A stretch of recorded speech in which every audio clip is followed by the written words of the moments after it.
What time is it? It's time to fry some fish. Hey, everybody, welcome to episode number 487 of this here electronic engineering podcast called Amelia's Weekly Fish Fry. Brought to you by eejournal.com and written, produced, and hosted by yours truly, Amelia Dalton. Where am I taking you, my loyal fish frying audience, this week?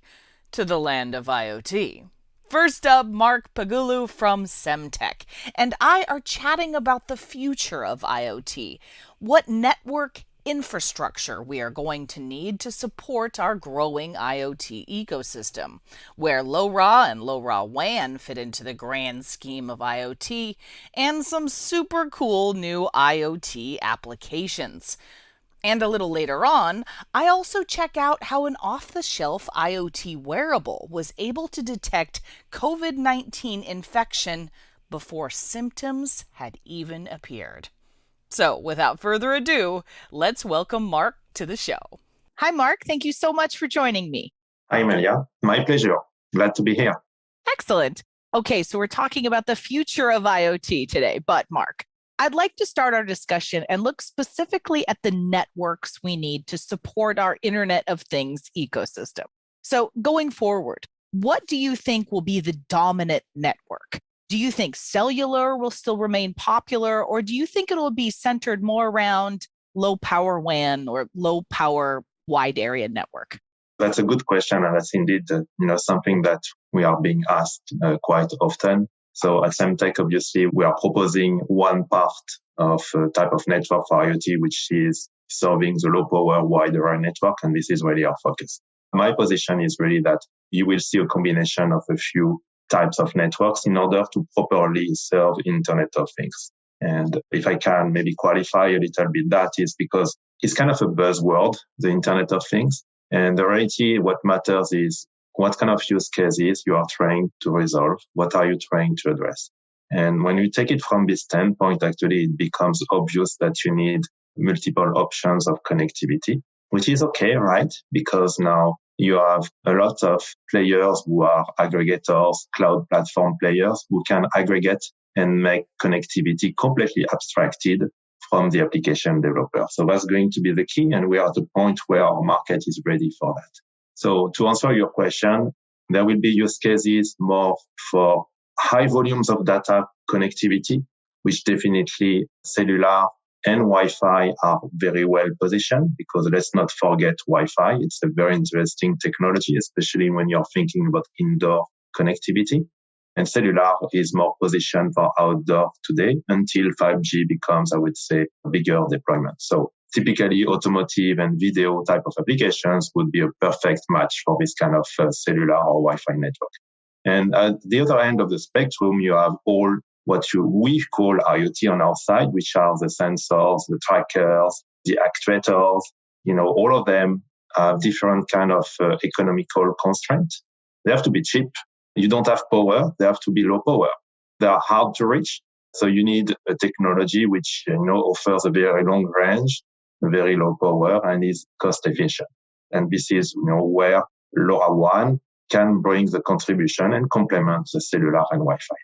So Marc, let's take a closer look at cellular networks first. What do you think are the pros and cons here? So the cellular network, I would say the pros is they have an existing business model. And the cons is they have an existing business model too, which is a little bit limiting the way they're thinking about the business. It's driven by operators who built an entire, huge business on paid connectivity, on the amount of data that you are consuming. So obviously they are pulling their customers, the use cases toward more data.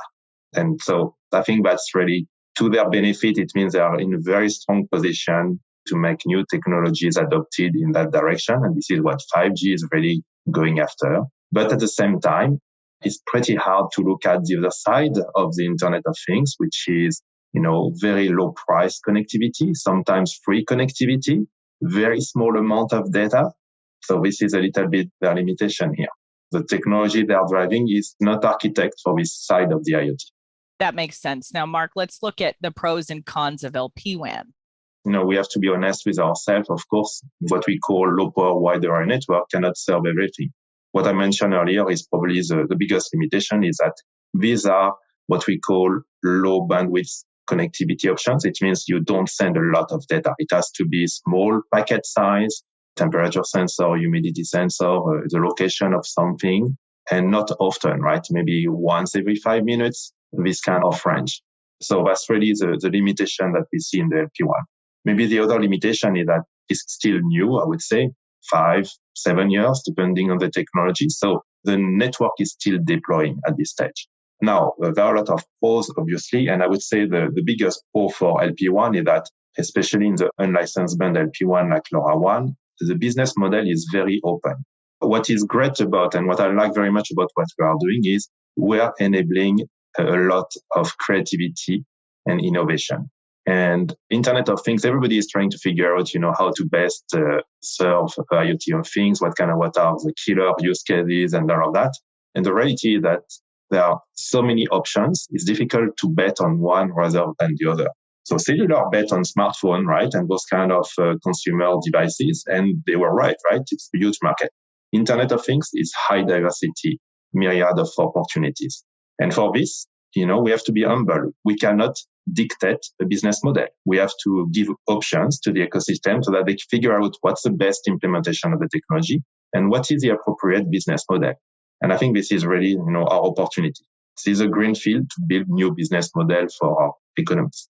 That absolutely makes sense. So let's talk about some really cool applications. Now, I have seen some great applications coming out of Semtech lately, especially in LoRa and LoRaWAN space, including oyster farming, smart paddocks for smart cattle tracking, and smart plant care solutions. So, Marc, can you talk about the role that LoRaWAN plays in these kinds of applications?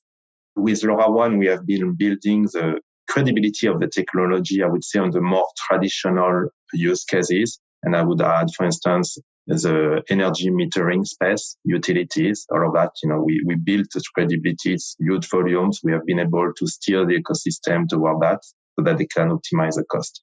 But there is an equally interesting opportunity for everything which is related to benefits to the planet, benefits to our societies. And I think the use cases you have mentioned fit very well into that, right?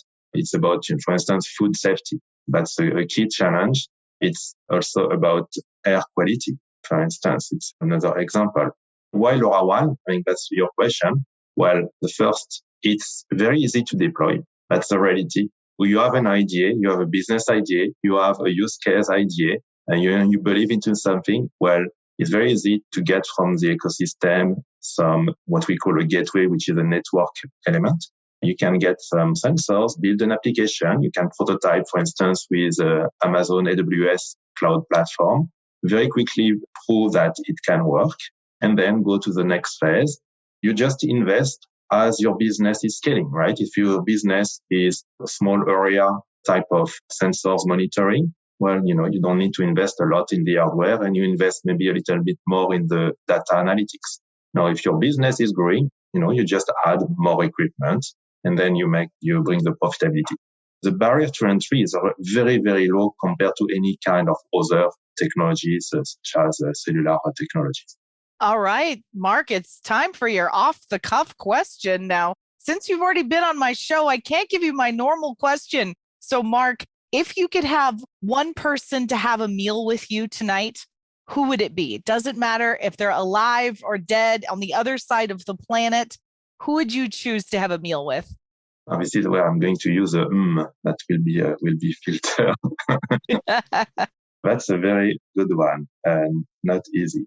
You caught me by surprise, but that's good, right? That's part of the game, I guess. That's right. I think so. It has really absolutely nothing to do with what we have been discussing, but I'm always interested in the human philosophy and all of that. And somebody like Gandhi, I would love to have somebody like Gandhi and to speak with this person to understand, how he started his journey, how he built such a momentum around his philosophy, and would he do anything different, right? Looking back. That's wonderful. And thank you for playing along with my silly question, Marc. I do appreciate it. Thank you so much, Mania. It was a pleasure. Thank you. Have a great day. Thank you. Also, if you'd like more information about Semtech and specifically their recent LoRa cloud locator announcement, I would highly recommend checking out my fellow EE Journal editor Max Maxfield's feature article this week called OMG, Where Are My Assets? And you can check out this article by clicking the link below the player on this week's fish frying page on eejournal.com or by heading on over to the article section of EE Journal as well. So what if wearable technology could help us detect COVID infection before symptoms even appear? Well, it seems so, and the wearable at the center of this new discovery is actually a fertility monitor. So, a group of researchers from Imperial College London, University of Basel in Switzerland, Dr. Reich Medical Laboratory in Liechtenstein, and the McMaster University in Canada recently tested a group of around 1,100 people and found that the Ava fertility bracelet, which is on the market today, could indeed diagnose COVID-19 infections ahead or even in the absence of telltale symptoms.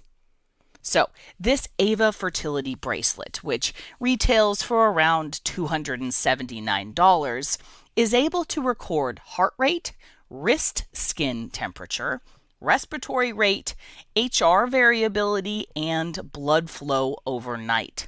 During this study, which took place between April 2020 and March of 2021, the participants of this study were outfitted with these Ava fertility trackers, which were also connected to a smartphone.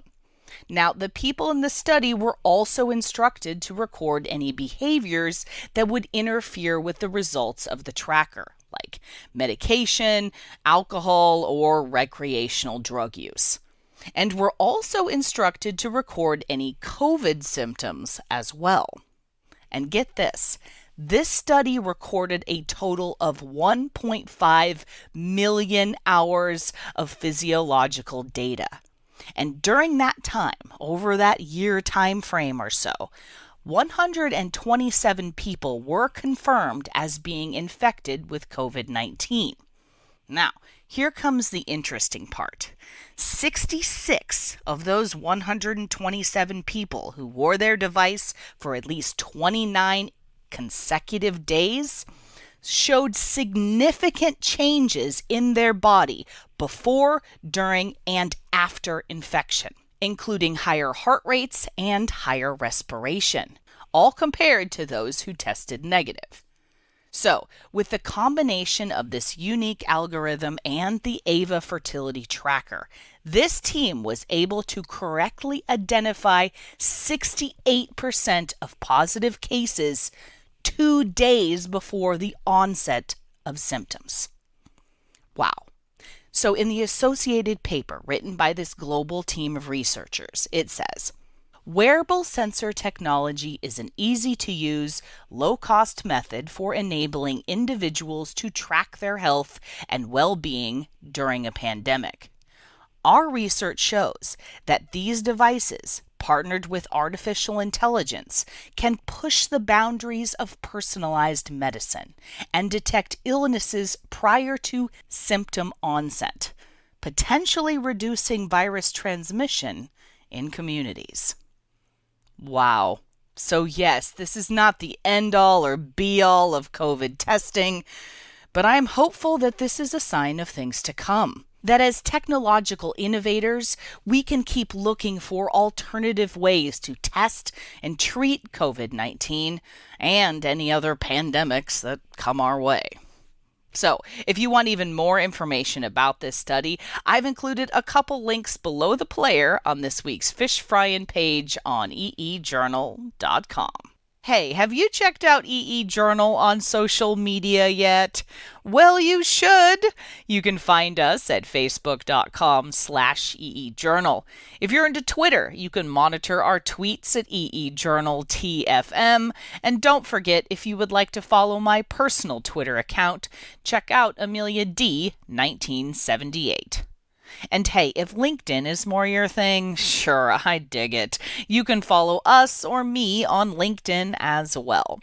And we have a YouTube channel, youtube.com/EEJournal. Folks, it is chock full of all kinds of techie videos, including our very popular Chalk Talk webcast series, hosted by me.